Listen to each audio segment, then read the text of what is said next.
हे hello किसान भाइयों, मैं हूं आपका दोस्त और होस्ट उन्मेष टहरिया फिशरीज इंस्पेक्टर। आप देख रहे हैं ऑस्कर फिशरीज। किसान भाइयों, ठंड के महीने में मछलियां बहुत ज़्यादा क्यों मरती है और इसको बचाने के क्या क्या उपाय है उसके बारे में चर्चा करेंगे। सबसे पहले मछलियों का मरने का कारण हम लोग बात करें तो सबसे पहला कारण होता है दोस्तों ठंड में, वो है ऑक्सीजन की बहुत ज़्यादा कमी होना। ये कमी क्यों होती है? क्योंकि ठंड में आपके तालाब में सूर्य का प्रकाश है वो सही मात्रा में नहीं पड़ती, जिसकी वजह से जो प्लांट्स आपके तालाब में उपस्थित हैं वो ऑक्सीजन की अच्छे से उन लोग बना नहीं पाते ऑक्सीजन को, है ना, क्योंकि सनलाइट है वो बहुत कम पड़ती है तालाब में, जिसकी वजह से मछलियों को सफिशिएंट ऑक्सीजन नहीं मिल पाता। ये पहला कारण है। दूसरा कारण, क्योंकि रात के समय आपके तालाब में जो भी प्लांट्स होते हैं वो ऑक्सीजन ग्रहण करती है, तो प्लांट्स भी ऑक्सीजन ले रही हैं रात में, आपकी मछलियां भी ऑक्सीजन ले रही हैं और तालाब में जो गुड बैक्टीरिया है वो भी ऑक्सीजन ले रही हैं, जिसकी वजह से ठंड में आपके तालाब में ऑक्सीजन की बहुत ज़्यादा कमी पड़ जाती है ना।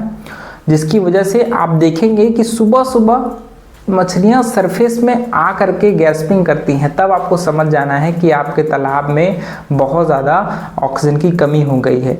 इसके अलावा ऐसे तालाब जहाँ पर कीचड़ की मात्रा अधिक होती है, जहाँ पर आप तालाब में चलेंगे तो बहुत ज़्यादा बुलबुला निकलता है, मतलब एकदम से बुलबुला उठता है तालाब में, तो ये सभी है वो स्लज की मात्रा बढ़ने की वजह से आपके तालाब में ऑर्गेनिक लोड भी बढ़ गया है और उसके कंजप्शन में जो गुड बैक्टीरिया है वो भी बहुत ज़्यादा ऑक्सीजन है वो ग्रहण करती हैं। तो इन सभी को रोकने के लिए दोस्तों आपको अपने तालाब में प्रॉपर ऑक्सीजन की मात्रा को पहले नापना पड़ेगा, जिसको हम लोग डियोमीटर बोलते हैं। डियोमीटर आपके तालाब में कितना ऑक्सीजन है उसको नापने का काम करती है, तो उसका उपयोग करके तालाब में ऑक्सीजन की मात्रा को पहले नाप लीजिए। उसके अलावा नापने के बाद तालाब में दोस्तों ऑक्सीजन की मात्रा बढ़ाने के लिए आप तालाब में एरिएटर चलाइए। अगर 1 एकड़ का तालाब है तो 2 HP के कम से कम 2 एरिएटर आपको अपने तालाब में लगाना पड़ेगा। इसके अलावा सुबह सुबह आप बोरवेल चालू करिए, नया पानी तालाब में डालिए, थोड़ा सा 3 फीट तालाब के सरफेस की ऊंचाई से पानी को आप तालाब में गिराइए, जिससे ऑक्सीजन है उसमें मिल करके ऑक्सीजन लेवल है उसको बढ़ाती है।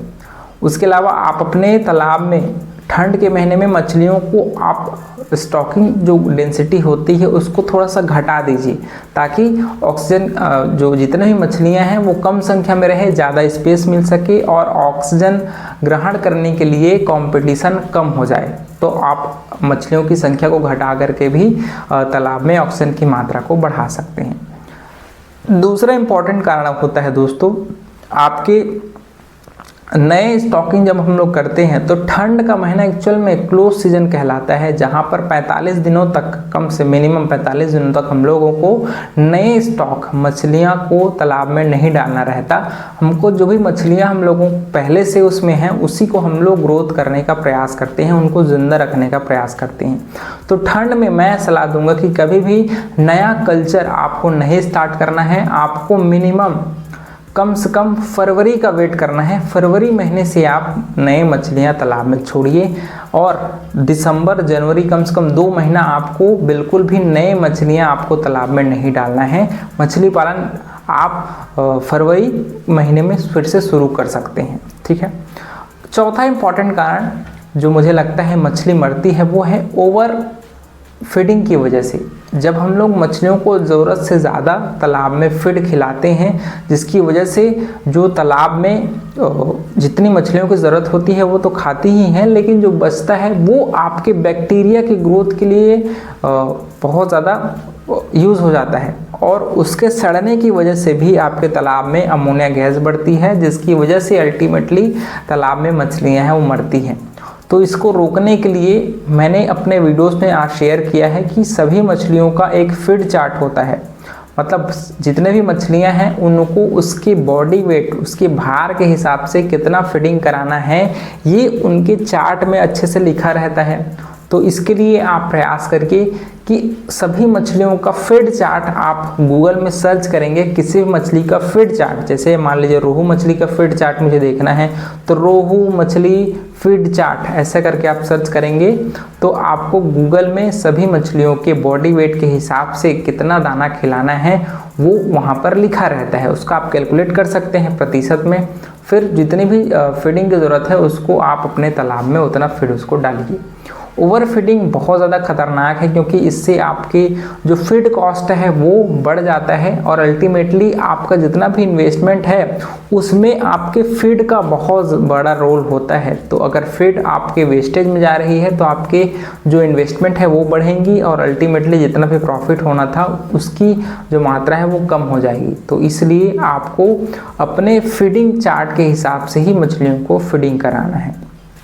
ठंड में आप कोशिश करिए कि फीडिंग से ज़्यादा आप तालाब में फर्मेंटेशन पर फोकस करिए। अच्छे कंपनी के जो प्लैंकटन पाउडर होते हैं उनको प्रति एकड़ आप 3 किलो 1 से 1.5 महीने में एक बार, है ना, 2.5 से 3 किलो प्लैंकटन पाउडर होता है उसको आप अपने तालाब में डालिए, जिससे तालाब में प्राकृतिक भोजन की अच्छी मात्रा है वो मेंटेन रह पाए। क्योंकि हम लोग ये फोकस करते हैं कि ठंड में भी मछलियाँ जैसे गर्मी में फीडिंग करती हैं वैसे फीडिंग करेंगी, तो ये संभव नहीं है।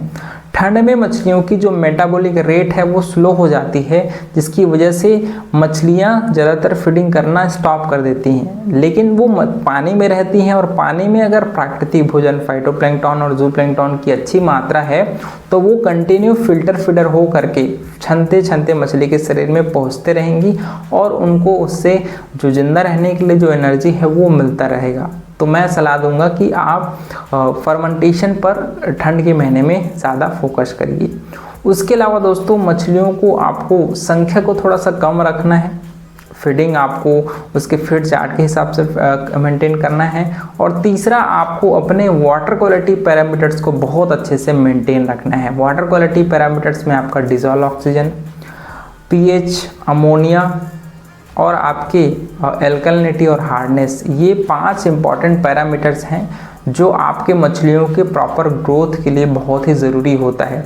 इसके लिए आपको वाटर टेस्ट किट ज़रूर खरीदना चाहिए, अपने फार्म में रखना चाहिए, जिससे आपके पीएच, अमोनिया, डीओ, इन सभी पैरामीटर्स को आपको हफ्ते में कम से कम 2 बार निश्चित रूप से जांचना चाहिए और जिससे ये आपको आप उसके हिसाब से कौन से मेडिसिन अपने तालाब में डालने हैं ये आपको पता चल जाता है। तो फोकस करिए कि आप बेस्ट क्वालिटी के, मैंने डिस्क्रिप्शन में आपका वाटर क्वालिटी टेस्ट किट का डिस्क्रिप्शन में लिंक दिया हुआ है। इसके अलावा मैंने बेस्ट क्वालिटी के प्लैंकटन पाउडर का भी लिंक डिस्क्रिप्शन में दिया हुआ है, वहाँ से जा कर के आप इन प्रोडक्ट को खरीद सकते हैं। तो आपको हफ्ते में 2 बार अपने वाटर पैरामीटर्स को टेस्ट करने हैं और उसके हिसाब से जो भी मेडिसिन की ज़रूरत होती है, जैसे डीओ लेवल कम हो गया तो आप उसमें ऑक्सीजन बढ़ाने वाली दवाई का उपयोग कर सकते हैं। पीएच कम हो गया तो आप उसमें चूना डाल सकते हैं। आपका एल्कलिनिटी हार्डनेस कम हो गया है तो उसमें दोस्तों आप नया पानी या फिर उसमें चूना डाल करके उसके हार्डनेस को बढ़ा सकते हैं, है ना। तो जो भी दवाई जितनी भी ज़रूरत पड़ती है वो जब तक हम उसके वाटर पैरामीटर्स को टेस्ट नहीं करेंगे तब तक हमको उसका अंदाज़ा नहीं लग पाएगा। तो इस प्रकार से किसान भाइयों, मैंने इस वीडियो में 4 इंपॉर्टेंट टॉपिक पर फोकस किया है कि आप ओवर फीडिंग ना कराएं, मछली की संख्या को कम कर दीजिए ठंड के महीने में, आपको मछलियों के जो पानी होता है उसके वाटर क्वालिटी पैरामीटर्स को टेस्ट करना है और आपको अपने जो स्लज की मात्रा है उसको कम रखना है, ओवर फीडिंग नहीं कराना है। तो आशा करूँगा कि मछलियों को मरने से आप बचा पाएंगे ये जो मैंने तरीके बताए हैं उससे। तो किसान भाइयों, अगर वीडियो पसंद आया होगा तो वीडियो को लाइक ज़रूर करिएगा। ऑस्कर फिशरीज पर नए हैं तो चैनल को सब्सक्राइब करना बिल्कुल मत भूलिएगा। मिलते हैं अगले वीडियो में, तब तक के लिए बड़ों का सम्मान करिए, छोटों को प्यार करिए और खुद का ढेर सारा ख्याल रखिए। Thank you, thanks for watching.